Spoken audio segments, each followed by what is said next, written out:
Estimados pasajeros, muy buenas noches. Les saluda su conductor. En esta ocasión con un viaje de única escala con destino directo hacia el horror. Espero que lo disfruten, pero sobre todo que lo encuentren muy, pero muy escalofriante. Como durante este viaje no volveré a tener contacto con ustedes, antes de iniciar recordarles: si aún no lo haces, por favor suscríbete, comparte este contenido, coméntalo y dale like si es de tu agrado. A su vez, botón de gracias en la parte inferior de este video para ofrecerle una propina a tu conductor de la cantidad que tú quieras. Y muy importante, comparte tu relato a midesoladoes@gmail.com. midesoladoes@gmail.com. Queridísimos pasajeros, por favor abrochen su cinturón, relájense y disfruten del trayecto. Estimados pasajeros, favor de abordar, ya que aquí comienza otro viaje a través de la desolada carretera, con rumbo hacia lo desconocido.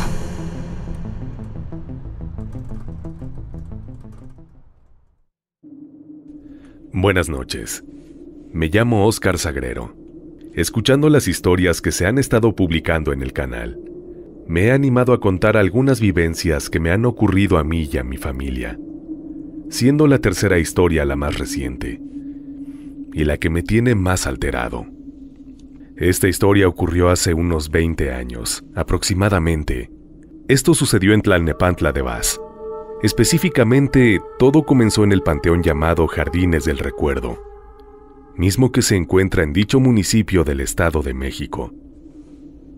Para ponerlos en contexto, tiene que ver con el sepulcro en el que reposa a mi abuela materna.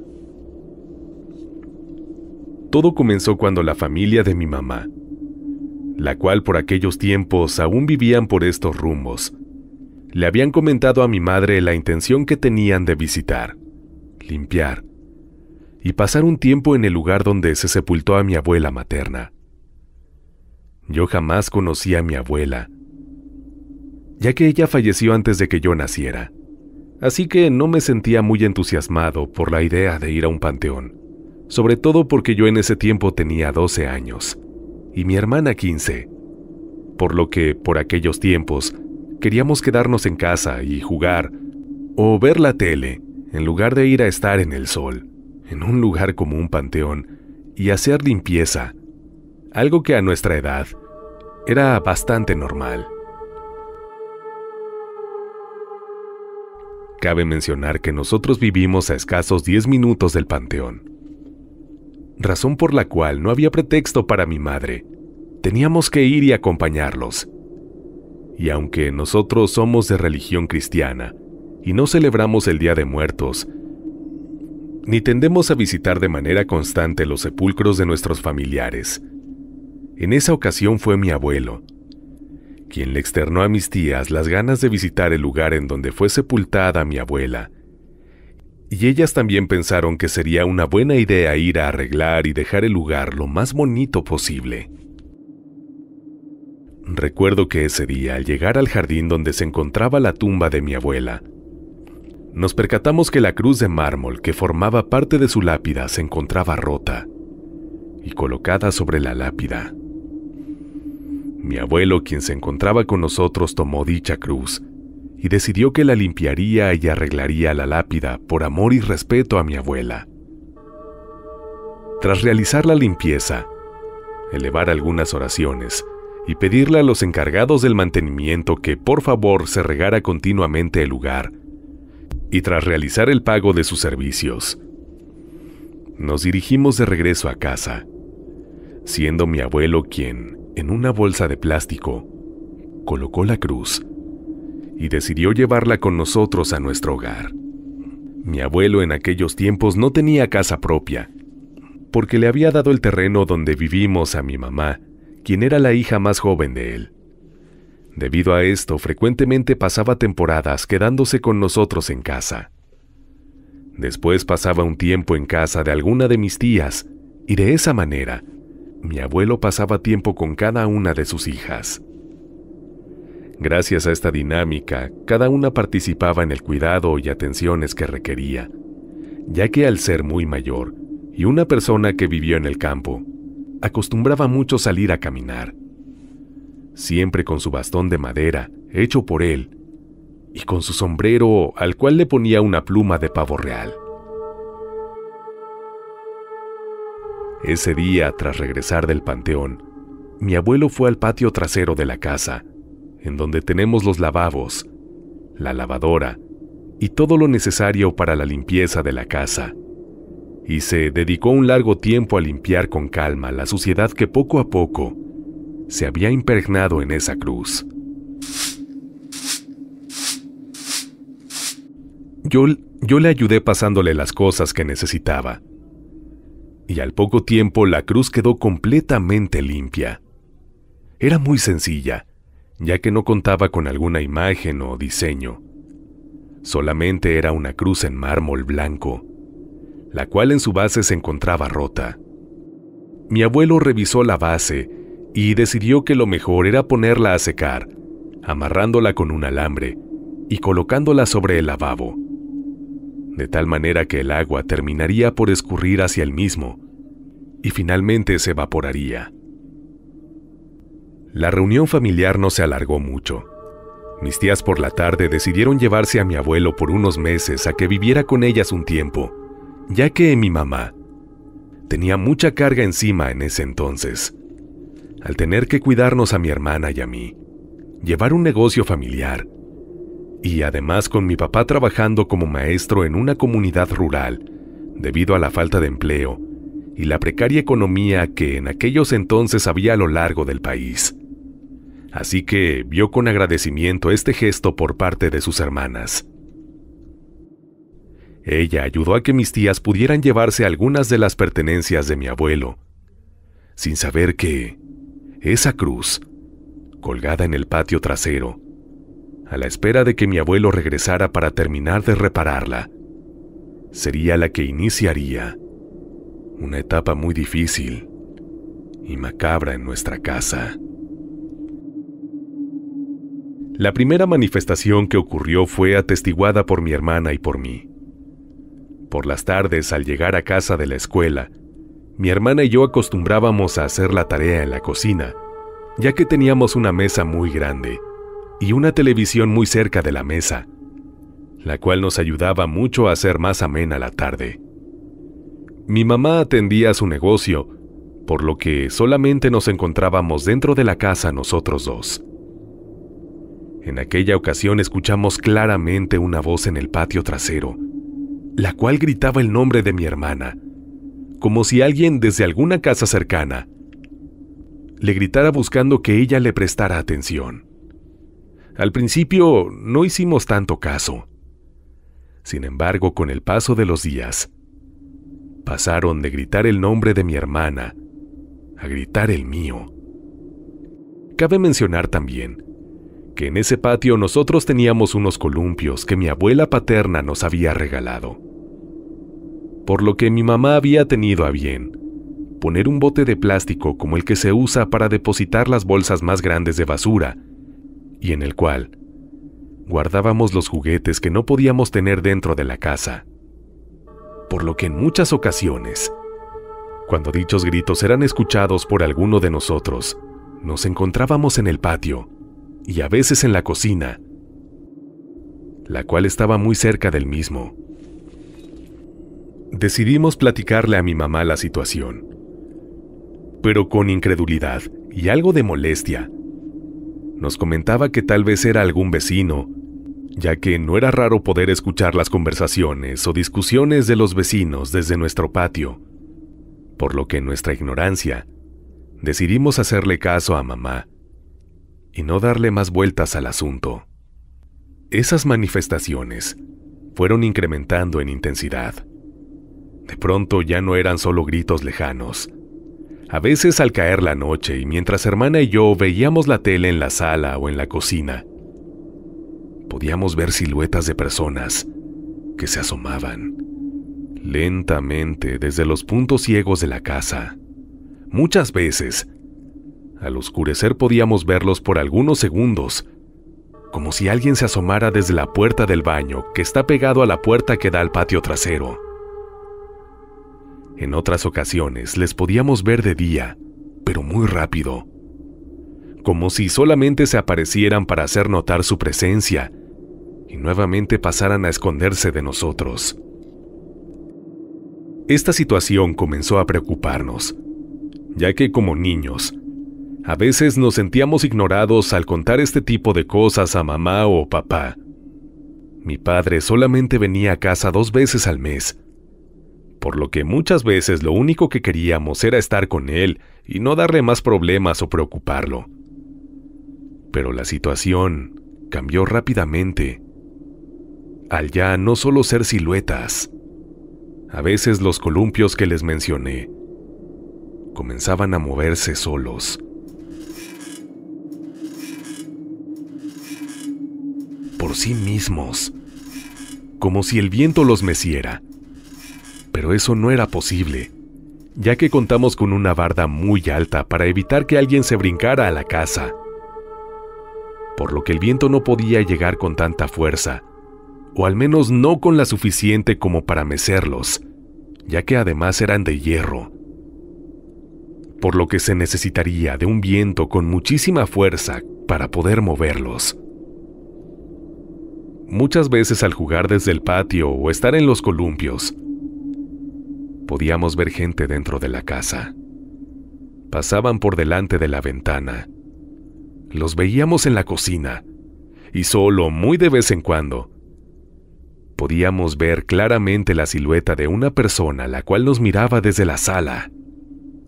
Esto llegó a tal punto que decidimos contarle a mamá lo que pasaba y fue grande nuestra sorpresa, porque en esta ocasión ya reaccionó diferente, ya que ella nos dijo que también había visto varias cosas similares, como las que nosotros le habíamos descrito, cuando mi hermana y yo estábamos en la escuela, y ella se quedaba sola en la casa. Pero no nos comentaba nada, para no incomodarnos o asustarnos. Pero ella estaba enterada de lo que estaba sucediendo. Nos pidió que nos quedáramos juntos y que ella le comentaría a las demás vecinas, ya que muchas de ellas eran señoras grandes, con más experiencia, y tal vez alguna podría saber qué era lo que estaba causando esos fenómenos en la casa. Pasados algunos días, y mientras una de nuestras vecinas platicaba con mi mamá y mi hermana sobre lo que acontecía en nuestro hogar, mientras yo estaba en la cocina viendo la tele, no sé si se abrió un portal o si por un momento estuve en una dimensión alterna, pero claramente vi a mi abuelo dirigirse por el pasillo que lleva al patio. Pude ver su sombrero, su bastón y su manera de andar.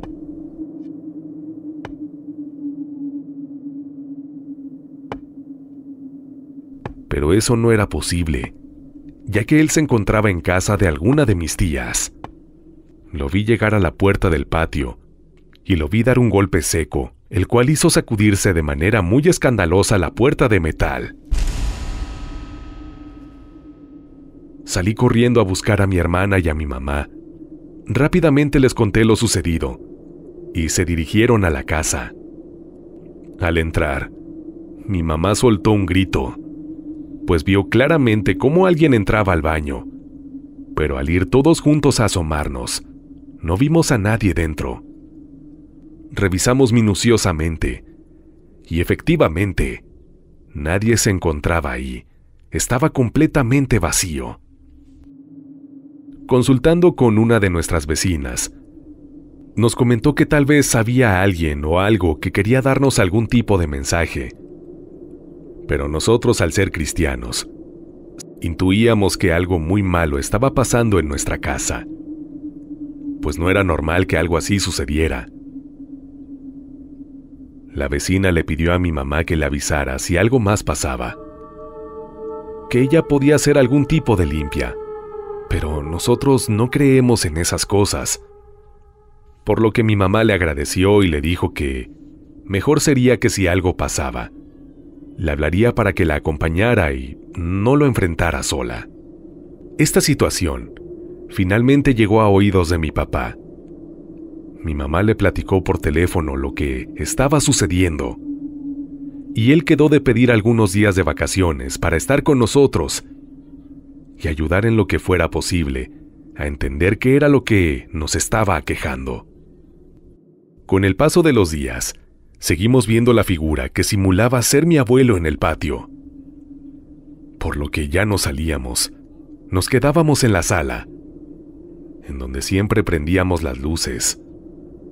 Los gritos, los ruidos en el baño, las sombras, pasos en la noche. Todo fue en aumento poco a poco, al punto que ya no sentíamos paz en nuestra casa. Teníamos miedo de entrar en ella. Se sentía fría, como si fuera ajena a nosotros. Hasta que una noche mientras dormíamos, mi mamá dio un grito muy fuerte asustándonos a mi hermana y a mí. Ella llegó corriendo con nosotros. Le habló a la vecina, la cual rápidamente llegó a la casa, y escuchamos a mi mamá decirle que mientras estaba dormida, vio a una sombra parada justo al lado de ella, mirándola. Y cuando comprendió que lo que la estaba viendo no era algo normal, sintió claramente cómo aquello se dejó caer, justo al lado de ella sobre la cama, algo que hizo que el colchón se hundiera por el peso. Y fue entonces cuando ella de un salto se levantó de la cama, gritó por el miedo y corrió por nosotros. La situación ya se estaba saliendo de control. Algo estaba dentro de la casa y estaba haciendo que poco a poco no fuera un lugar seguro para estar dentro de ella. O al menos así lo sentíamos. Finalmente llegó el día en que mi papá recibió sus vacaciones. Él, al venir desde el estado de Puebla, tomaba varios camiones para poder llegar a casa, por lo que eran muchas horas de camino en lo que salía de dicho estado y llegaba hasta nuestro hogar. Ese día, en lo que mi papá arribaba, nos encontrábamos todos en la cocina que cuenta con una ventana que da hacia la entrada, viendo la tele y esperando con ansias el momento en el que mi padre llegara a casa. Pasada algunas horas, y cerca de la hora en la que normalmente llegaba mi papá, vimos claramente cómo el portón de la casa se abría. Escuchamos las llaves abriendo los cerrojos. Vimos a mi papá entrar al patio. Nos saludó con una sonrisa desde el patio, y escuchamos cómo la puerta de la casa se abría. Nosotros salimos corriendo a su encuentro, felices de verlo y sentirnos protegidos por él, pero al llegar a la sala, la cual está a escasos pasos de la cocina, no vimos a mi papá. La puerta se encontraba cerrada, sin rastro de que alguien hubiera entrado por ella. Mi mamá, muy extrañada, nos pidió que nos fijáramos si se había metido al baño, ya que era normal que tras un largo viaje, a veces llegaba con nosotros, se lavaba la cara y después pasaba a hacer uso del sanitario, y era entonces cuando salía a abrazarnos.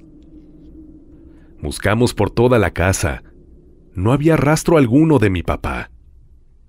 Aproximadamente una hora después de esto, vimos entrar a mi papá nuevamente, con ropa completamente distinta a la que él traía cuando la vimos por primera vez. Mi mamá salió a preguntarle dónde se había metido. Le contó lo que habíamos visto y él nos comentó que era imposible.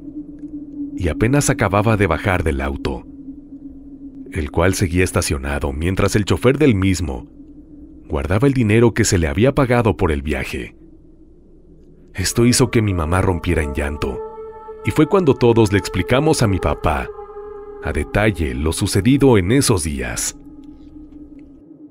Esa noche mi papá platicó con nosotros. Nos dijo que podía quedarse 2 semanas solamente, pero que lo que él quería era ya hacer su cambio a una zona más cercana, que quería ayudarnos, pero para eso necesitaba que le dijéramos cuando algo sucediera. Lo abrazamos, lo besamos y le dijimos que así sería. Durante los primeros 2 días, las cosas se calmaron. Nos sentimos completos, más protegidos, más felices, como si todo se hubiera ido. Pero duró poco.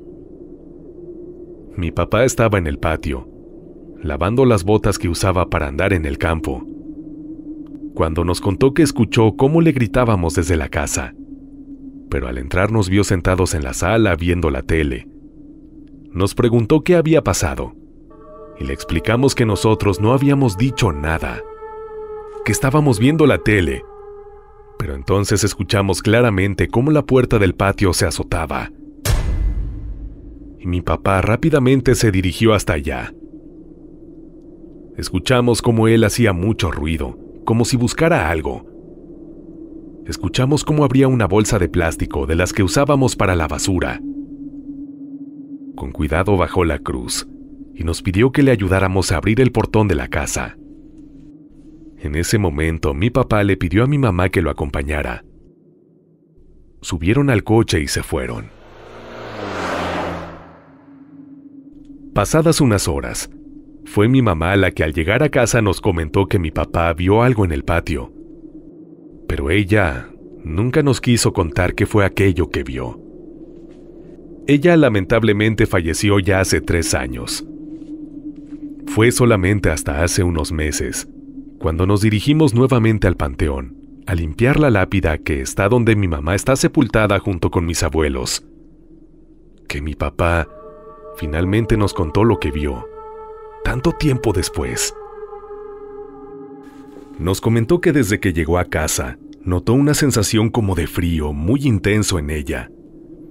Había escuchado pasos por la noche mientras dormía con mi madre, y que ese día, en el que escuchó cómo algo pegaba con mucha fuerza en la puerta, salió corriendo, y desde la ventana que da al patio pudo ver claramente una figura negra dirigirse al lavabo, pero que al salir, la vio tomar la forma de un ser horrible, de largos brazos y uñas largas, que vestía harapos, y que, mientras se dirigía a la cruz, se quejaba amargamente, con sollozos horrendos que enchinaban la piel de mi papá. Y al llegar a ella, se desvaneció.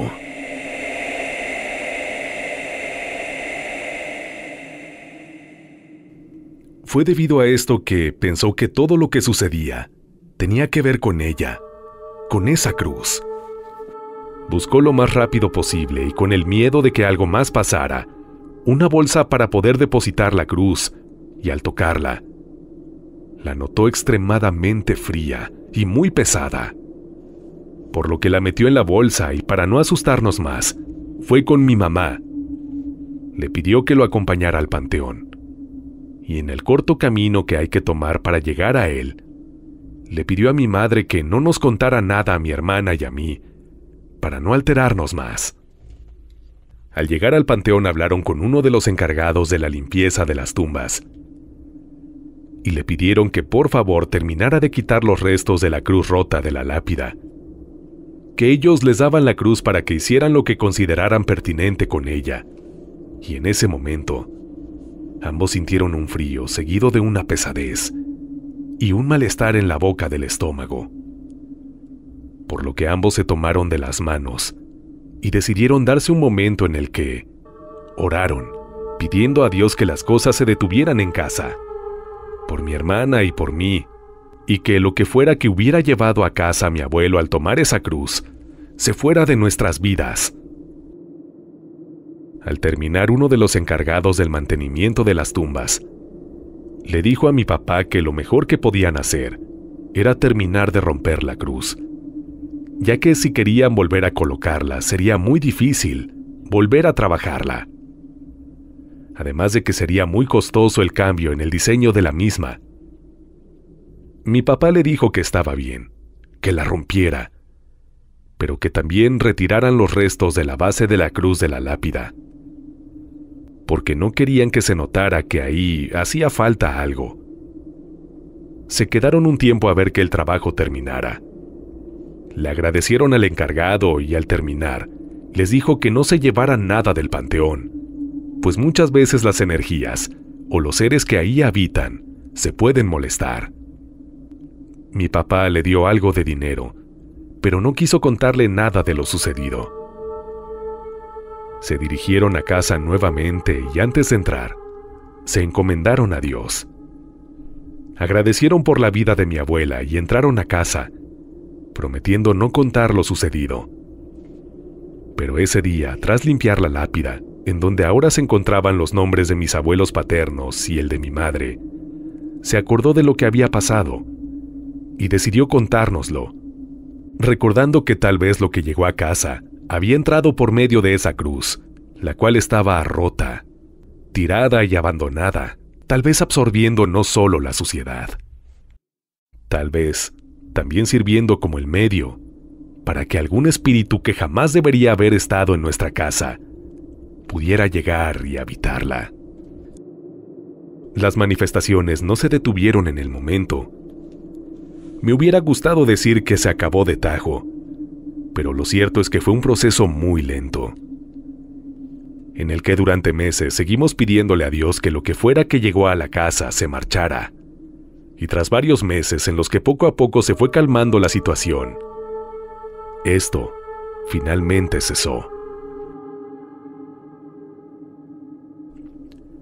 Esa casa actualmente es de mi hermana, y pese a que hemos vivido algunas otras situaciones que ya les contaré en otra ocasión, lo que sea que llegó con la cruz del panteón, con oración y fe, finalmente se fue. Sin embargo, pasajeros, quisiera cerrar mi narración con un consejo para ustedes. Si algún día llegan a ir a un panteón, tengan mucho cuidado con lo que tomen de él, ya que no sabrían a qué o quiénes podrían estar invitando a ingresar a su casa.